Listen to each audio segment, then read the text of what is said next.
Welcome to Inner Compass. I'm Karen Saupe. You may recall longing for the latest gadget or fashion more because of the image it projects than anything else. Where do those images come from? My guest today is a philosopher who says that your idea of the good life says a great deal about who you are. Hear more on Inner Compass.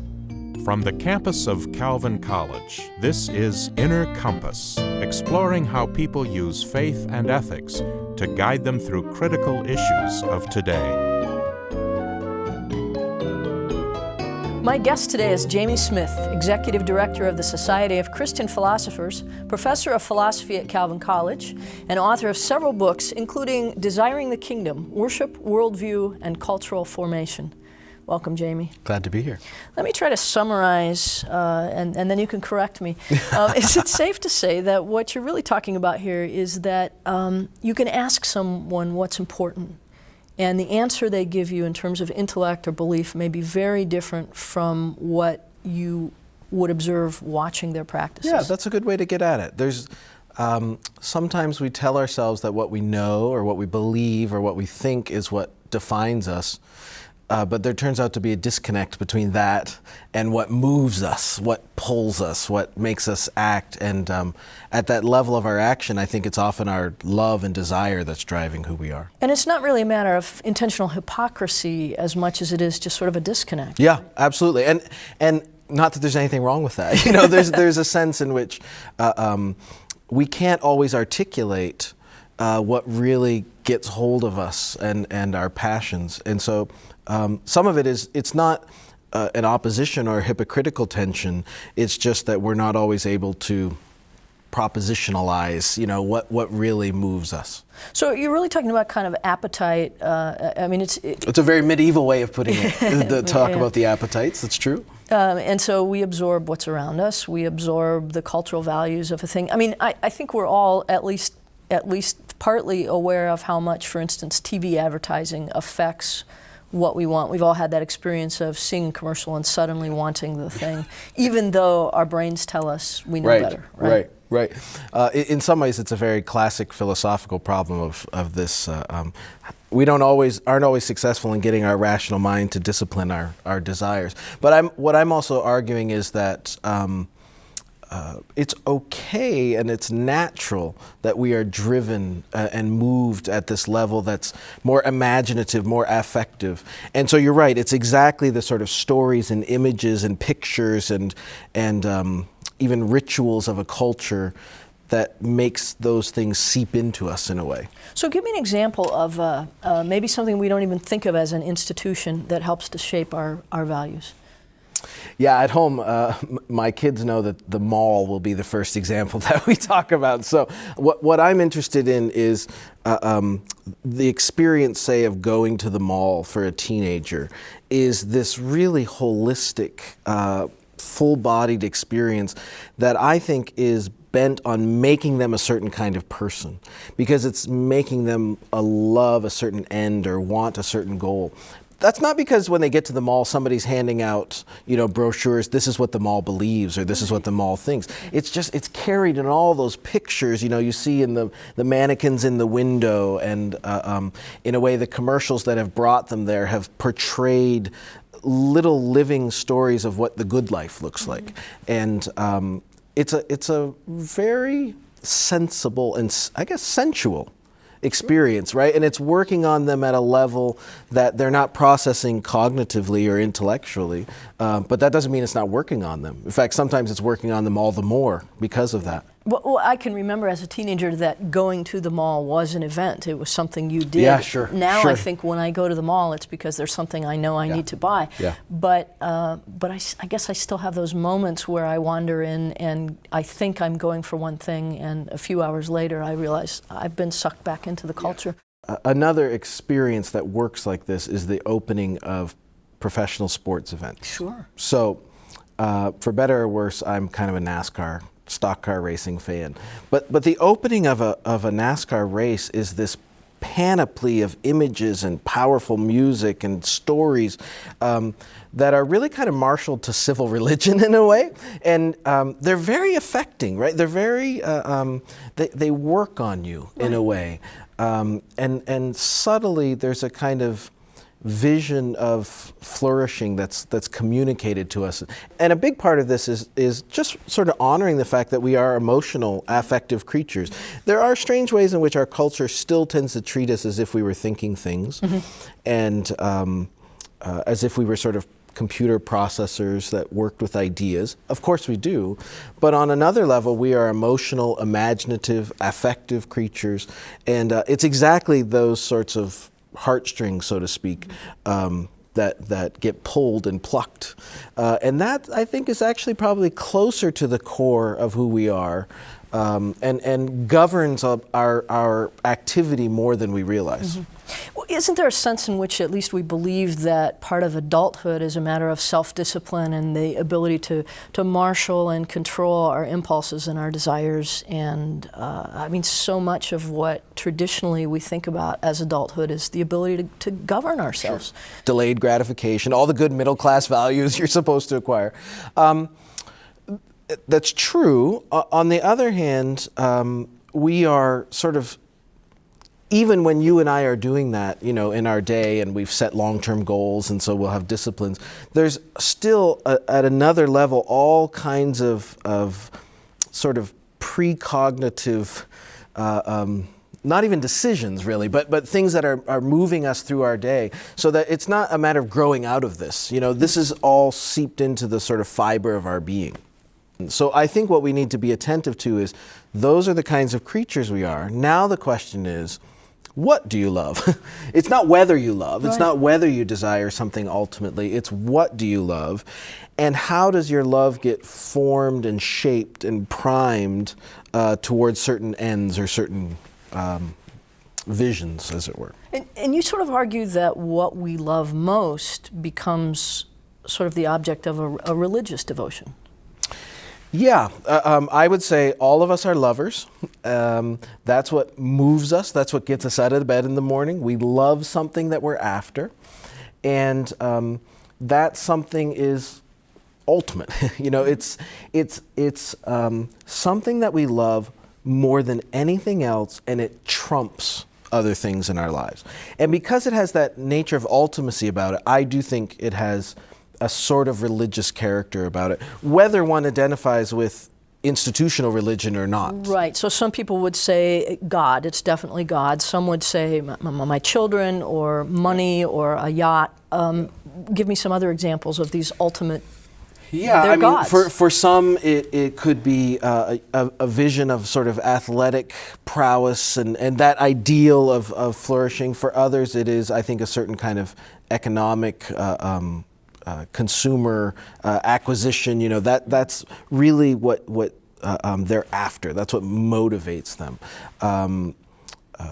There's a number of different ways in which this can sort of spin itself out. And what I'm interested in is, it sort of unsettles our traditional distinctions between religious folks and those who aren't. Because you're saying everyone is religious. I'm saying, and this is it's not because everybody believes in gods or the supernatural, but everybody would be religious in the sense that everyone is driven by some sort of ultimate love. So Jesus says, where your treasure is, there your heart lies. I mean, to be honest, mine work is really driven by a 5th century thinker named St. Augustine, who in a classic of Western literature, the Confessions, opens it in the first paragraph and says, "You have made us for yourself, and our hearts are restless until they rest in you."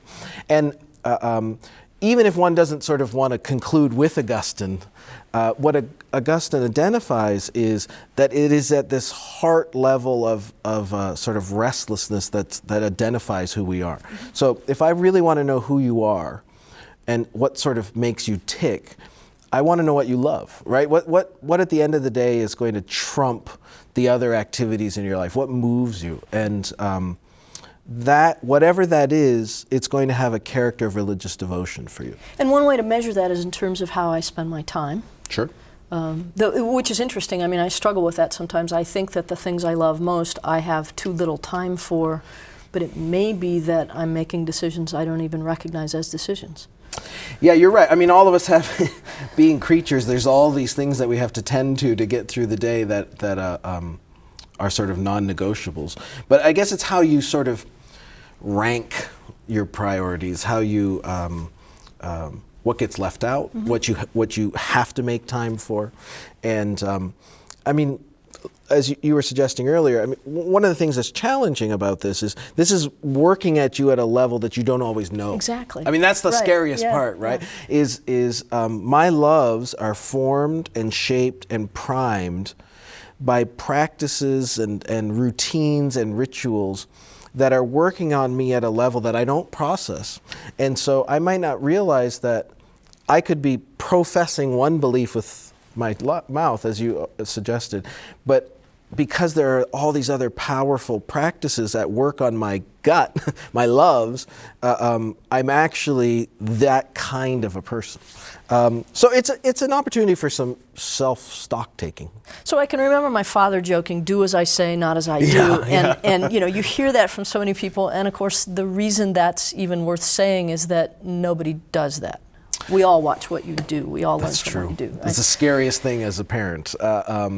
And what's happening is, and what's so fascinating, there's so much work going on in social psychology and cognitive science right now that says you and I learn so many things by just mirroring and imitating those who are around us.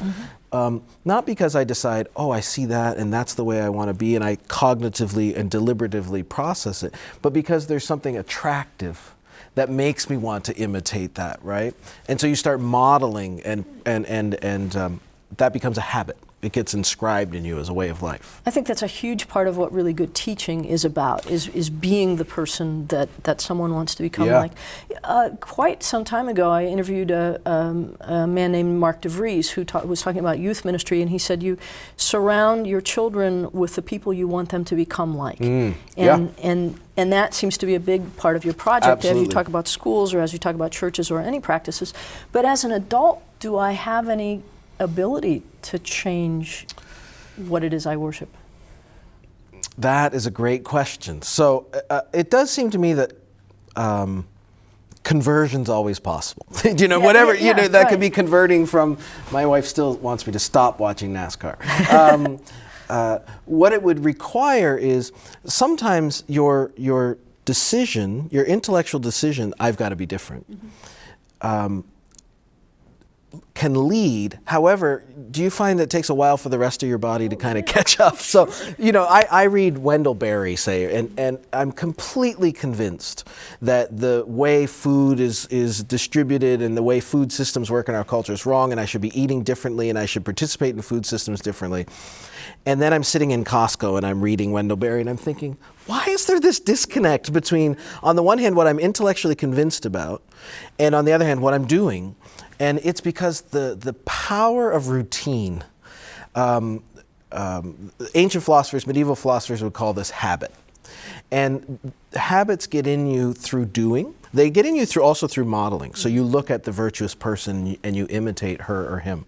But they also get into you in these routines. But precisely because of that, you almost have to undo your routines and then insert yourself into new routines in order to sort of make your gut follow along where your head wants to go. There's a book called Switch I just started reading that talks about each person having an internal elephant and rider, and the elephant represents kind of your emotion and your subconscious, and the rider represents your conscious decision. And the premise of the book is that in order to change the behavior of people, you know, if you're the boss or the CEO or the parent or whatever, in order to change someone's behavior, you have to convince the elephant and the rider, and those require different strategies. And I know, I mean, I would say at least once a week I vow that I'll wake up in the morning with an entirely different routine and an entirely different, but my body's stronger than my mind. Your elephant is you, join the club. That's a great way to put it. I think this is why it's also so crucial to appreciate that this is a social and communal project. So this isn't something about me individually deciding I'm going to marshal the willpower to pull this off. That's doomed to failure. What I have to do is insert myself into communities of practice that are bigger than me, that hold me accountable, that pull me along when I don't want to do it or don't feel like doing it. And it's because of that social aspect of it that it creates a sort of counterweight to sort of train your elephant, kind of. I wonder, I've had a number of students back when I taught high school, troublemakers, who would go join the military. Yeah. And 9 times out of 10, it would be the best thing that could happen to Sure. them. And I was always puzzled by that. Sure. But they would be surrounded. Sure. At another level, that can get creepy. That's how the Nazi Party got to be so successful, right? So Yeah, I mean, I would say the military is a great example. What we're talking about is formation, right? So what makes you the kind of person you are, what makes you love, is when you are inserted in communities of practice that have routines and rituals that aim and prime your love in a certain direction. And that happens in very tactile, visceral ways. And the military's regimens and routines and disciplines are very powerful modes of formation. They're not, by the way, unlike, say, medieval monastic orders, right? That had the same, again, the notion of discipline is what holds them in common. And I don't think it's discipline per se that's worrisome. It's what is the discipline aimed at. So you could still say, yeah, you're right. There was a very powerful formative machine that drove the Nazi Party. But the problem there wasn't that it was formative. It's the end that it was directed at, right? What its vision of flourishing was.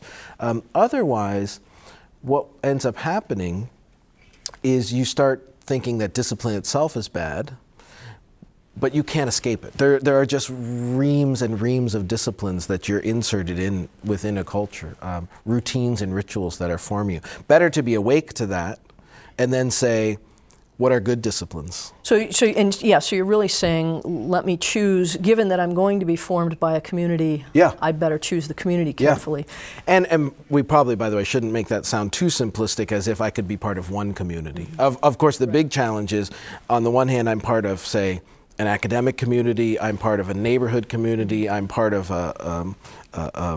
perhaps a religious community, and all of those are formative regimens.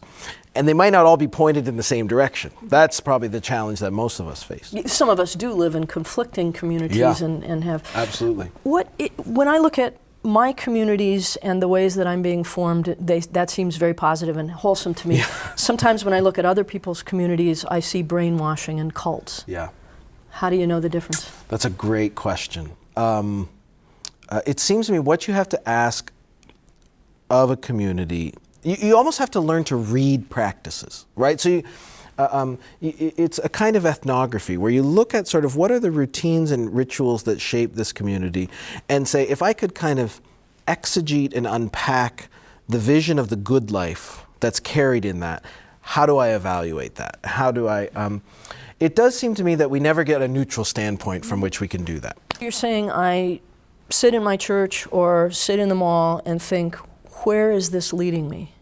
What kind of person is it shaping me to become? If right, you there would be a sort of audit that you could run, right, and say, okay, if I became the kind of person that this institution and its practices wanted me to become, what would I look like?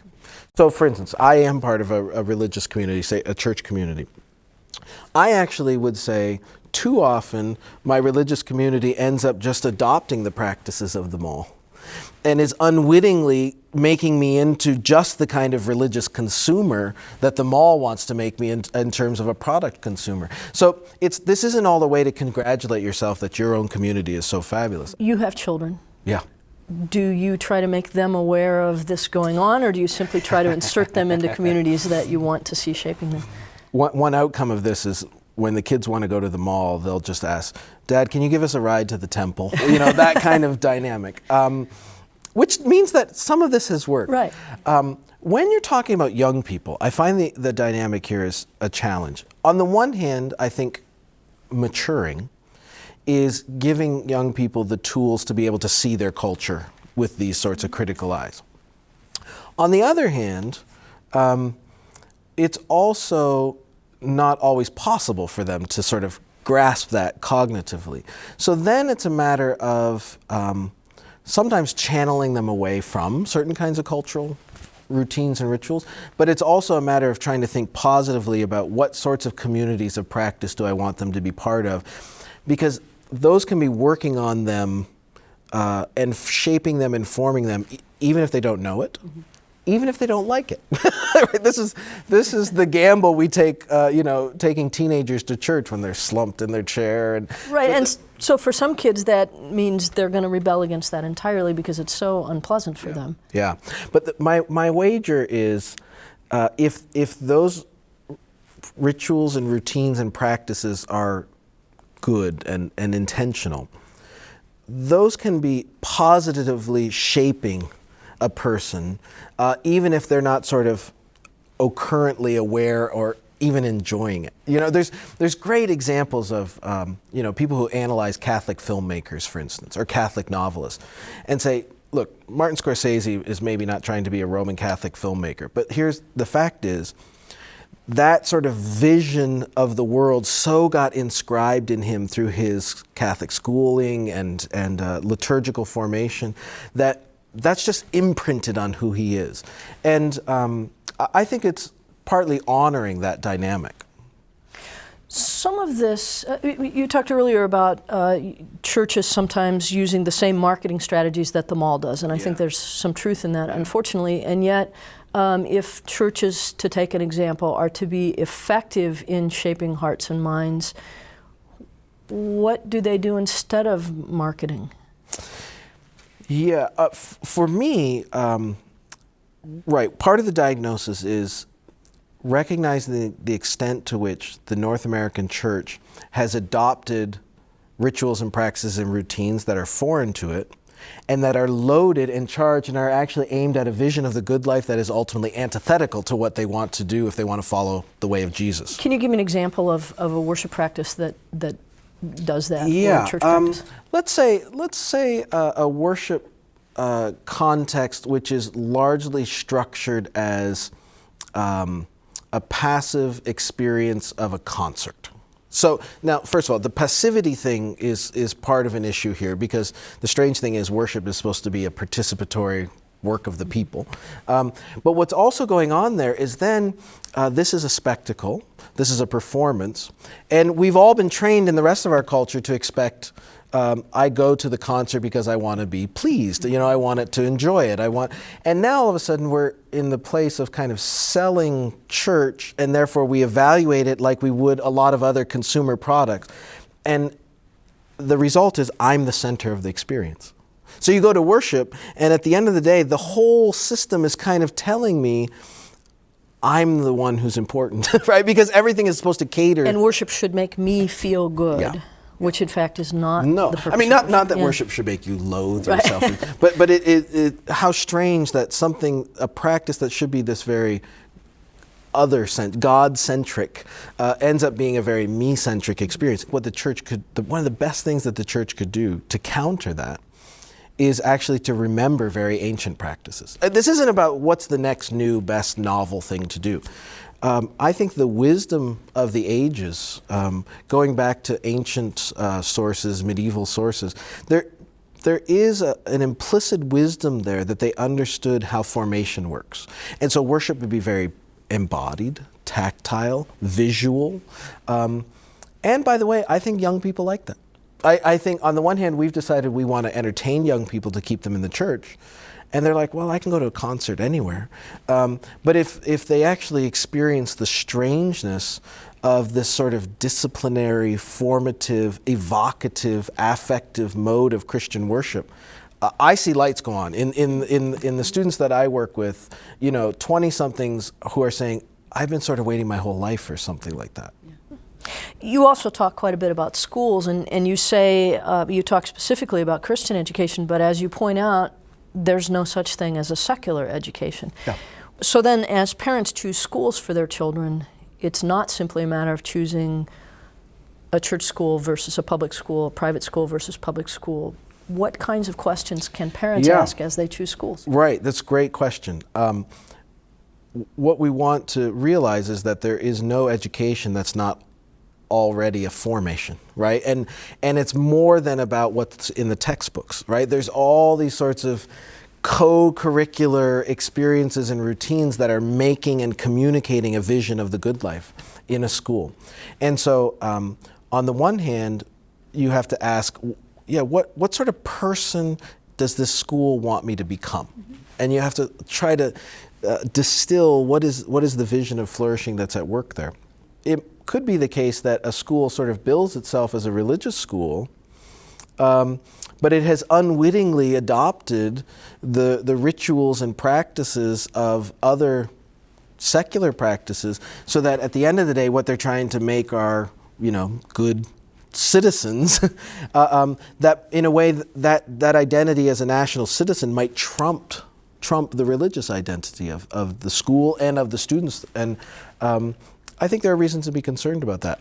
Muslims in European and in North American countries have real reservations about their educational options, because they see and appreciate how formative education is, which even when it bills itself as neutral and secular. And I think we can learn a lot from some of their concerns and reservations in that regard. You've given us lots to think about, Jamie. My guest today has been Jamie Smith, professor of philosophy at Calvin College and author of Desiring the Kingdom, Worship, Worldview, and Cultural Formation.